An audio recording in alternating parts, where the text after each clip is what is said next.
Thank you for tuning into our webcast today. My name is Jennifer Tozer, and I am an investment advisor at CIBC Wood Gundy. Today we're going to do something a bit different. Instead of hearing me talk, I'm going to introduce Connor Ellicus to make this presentation. Connor has worked with me for 2 years. He graduated from Drake University and has completed all 3 levels of his CFA exam. So with no further ado, I will pass this over to Connor. Thanks, Jen, and I appreciate everyone tuning in. So when we were putting together this presentation, I was trying to think of why so many people have an aversion to financial planning. And the more I researched the subject, the more I realized that the way financial planning has traditionally been taught doesn't really resonate with most people. And the way it's traditionally been taught is you can't do this, you have to cut that out, and you need to save more. And most people just don't want to live their lives like that. They still want to be able to spend money on the things that are important to them today. So today, we're not going to focus on that at all. What we are going to focus on is how can we create a system to make it easier for you to save and plan for the future. So our 5 key areas that we want to discuss, we're just going to quickly go over a summary of investment accounts. We're going to talk about keystone habits, the psychology of money, and then we're going to dive into our 5 actionable items and just finish off with a few other questions that come up quite often. So let's get started. Okay, summary of investment accounts. So the 5 accounts on the screen are the types of accounts that you're most likely to come in contact with throughout your career. We'll start off with RRSP, or Registered Retirement Savings Plan. This type of account allows you to contribute 18% of your earned income up to a maximum of just under $25,000 for 2015.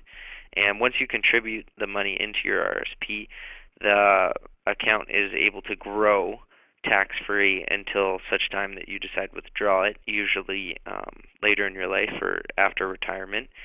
And this is probably the most common and definitely one of the best savings tools that everyone can use to grow their wealth.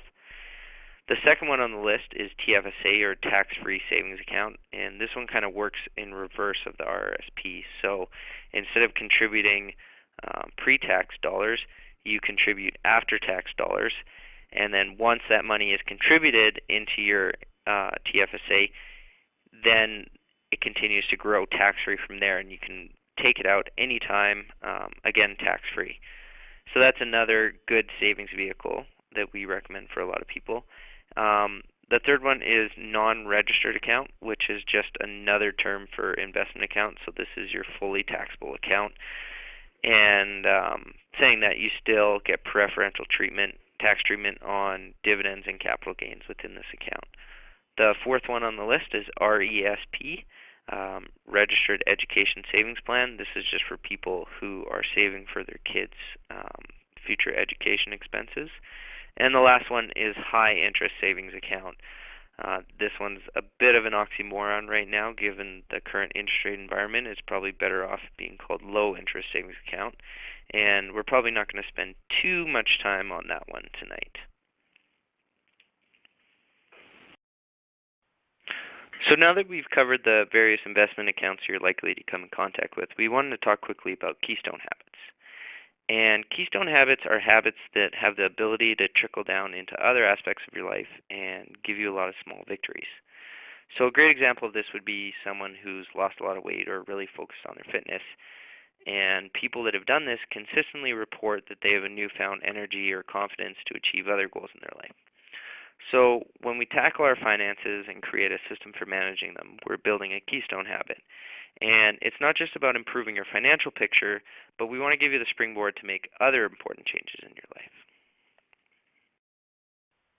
So with that, let's talk for a minute about the psychology of money. Like most things in life, there's a science and an art to managing your money. The theory of financial planning is all fine and good, but how can we actually get to the point where we are saving, planning for the future, and happy about doing both? And the truth is, there's no right time to begin saving. We're always going to have a trip coming up, a debt that we have to pay off, or an unexpected bill. So we need to get over that hump and just start the process of saving automatically. We're going to talk a little more about how to automate this process, but the most important thing to understand now is that we need to get started. Even if you're only saving $20 or $50 a month, you have to start conditioning yourself to save. Secondly, let's focus our efforts on the most important things. Has anyone ever heard of the Pareto principle before? Basically, it states that 20% of our efforts produce 80% of our results.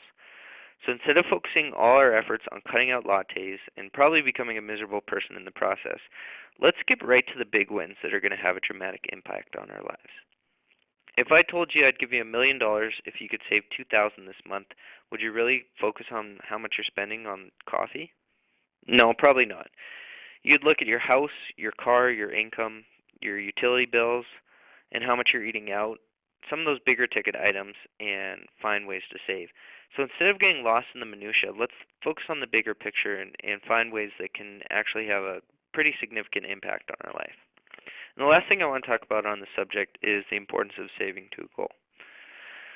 Has anyone ever heard of SMART goals before? Specific, measurable, attainable, realistic, and time-bound? So you don't have to be an Olympic athlete to use this. You can create a savings goal based on this criteria. And what we'd recommend is that first you create that SMART goal, then you write it down, and the most important part is you give yourself a carrot.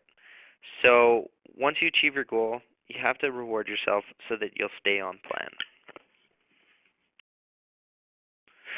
Okay, so let's dive right into the meat of the presentation with our 5 action items. The first one being automate your life. Automating your life is really the secret sauce of this whole presentation. We live in a day and age where you can completely automate pretty much every aspect of your finances. Most of us use this to some extent, but we recommend you take an hour or two and have it set up so that all your expenses and your savings are completely automated. In the system we use, your checking account becomes like your email inbox. So everything comes into your email inbox and then it's correctly sorted into the right folder. So for example, you'd get paid directly into your checking account, and then all your bills would automatically be paid the following day. Your credit card is automatically paid off in full at the end of the month unless you state otherwise. And you have an automatic contribution to your RSP. So once you take the time to set this up, your finances really become like a well-oiled machine, and you really only need about 5 minutes a month just to check that everything that was supposed to happen did. And so after we have automated our life, we need to start planning and tracking our savings so that we can get better at it. And that's where we created the one number budget. So we created a system called the one number budget, which is designed to make the process of saving and tracking your expenses a lot easier. And most people would agree that having a budget and tracking your expenses is something important to do, but in reality we found that very few people actually take the time to do that. And we don't really blame people for this because when you actually have to list out all your expenses and track them and break them down, it becomes quite an onerous process. So we wanted to create a system where you could figure out whether or not you've been saving or overspending in as little as 5 minutes a month. So in this example, you calculate your take-home pay, so after taxes, and then you list out all your fixed expenses, so mortgage, car payment, insurance, etc. And after you have those two numbers, everything else we'll consider a variable expense or a discretionary expense. And the best way to do it is to put all of these on a credit card or multiple credit cards, but one works best. And that way you get a pretty good idea of what you're spending in relation to what you're capable of spending every month. So if you take a look at your credit card number after, say, 2 or 3 weeks into the month and you notice that you've already spent $1,200 and you're only capable of spending about $1,500 with your current income, you know that maybe you have to dial things back. Conversely, if you're only, say, at $500 and you're hoping to, say, take a weekend trip to Invermere, then you have more room to do that. So basically the way the one number budget works is you use the credit card number at the end of the month and you plug it in, and that way you have a quick gauge of whether or not you are saving or overspending.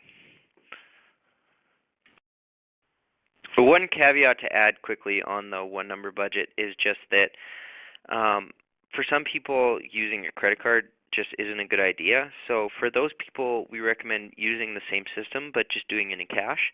So at the beginning of the month, you would withdraw all the cash that you intend to spend on discretionary expenses, and then use cash as much as you can. And when you do happen to use your debit card, then you would just deposit cash back into your bank account, and that way you can track it in the same way. So after we have automated our life and we've started tracking our expenses with the one number budget, now it's time to fine tune things a little bit, and we'll do that by focusing on conscious spending. One of the ways you can become more conscious of what you're spending money on is to create a spending list. And how you do this is you take all of your discretionary expenses over a given year and you list them out, and then you take that list and you begin to organize it from most important to least important. And after you do this, you're probably going to realize that you've been spending a considerable amount of your income every month on things that aren't that important to you. So for example, with me personally, I noticed that I was spending a lot of money on cable. And really I spend, maybe half an hour a week watching cable TV, and yet I'm spending over $100 a month on it. So that was an easy cut for me. I just went and took my cable box back, and I took that $100 and I reallocated it to things that are more important on the list. And so a lot of people, after they take the time to do the spending list, they notice that they can take some of those expenses that aren't as important to them and reallocate them to the things that are more important to them. And that way, not only are they cutting out things that aren't as important, but they're getting to enjoy the things that actually matter to them a lot more. The other part of conscious spending that we want to discuss is more on a day-to-day level. And one thing that most people notice is that the small expenses that we incur every day, they tend to add up without us really recognizing what we're spending money on. So one way to become more conscious of what we're spending money on day to day is to remember that we all have a set point. So for a lot of people, or a good rule of thumb, the set point's about $100. And anything below that number doesn't really register to us. We spend on it and then we tend to forget it. But the major expenses in our lives, are the things above, say, that $100 number, we tend to remember those longer. And one way we can use that is to stop spending as much money below that set point. So for example, if you buy a Starbucks every day, a lot of people just go and they tap their credit card and they buy their $3 Starbucks. Instead of doing that, one thing you can do is go get a $100 Starbucks gift card, and then every time you go to Starbucks after that, use your $100 gift card to buy your Starbucks, and then once you get to zero, refill it back up to 100. And because you're spending at that $100 threshold, you'll start to get a much better grasp of how much you're actually spending on Starbucks. And so if you do this across all the day-to-day expenses that you come in contact with, you'll start to find areas that you're overspending without even realizing it, and now you can take some effort to cut back some of those areas. Okay, so now you've automated your life, you've created your one number budget, and you've started tracking your expenses, and you've optimized the system by becoming more conscious of what you're actually spending money on.